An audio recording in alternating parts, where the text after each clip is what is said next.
Ratusan siswa dan guru di Kecamatan Talang Kelapa, Banyuasin menggelar aksi simpatik dengan mengibarkan bendera merah putih dan Palestina berukuran besar. Setelah itu, siswa dan guru pun menggelar sholat gaib bagi umat muslim yang tewas dalam tragedi kemanusiaan di Palestina. Dalam aksi ini juga, siswa dan guru menggelar donasi untuk rakyat Palestina dan berhasil mengumpulkan dana sebesar Rp5.550.000 yang kemudian akan disalurkan melalui organisasi ACT atau Aksi Cepat Tanggap.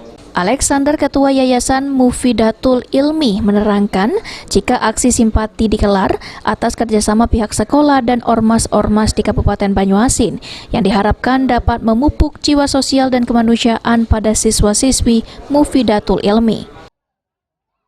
Kegiatan hari ini merupakan kegiatan kolaborasi antara Mufidatul Ilmi dan beberapa OKP dan ormas di Kabupaten Banyuasin. Hadir di sini ACT, SKDI, dan MRI salah satunya. Alhamdulillah hari ini kami telah melaksanakan kegiatan sholat gaib sebagai bentuk kepedulian kita terhadap rakyat Palestina yang telah gugur oleh Zionis Israel. Dan alhamdulillah hari ini juga kita menggalang dana yang terkumpul sebesar Rp5.550.500, dan alhamdulillah ini akan disalurkan oleh ACT kepada rakyat Palestina.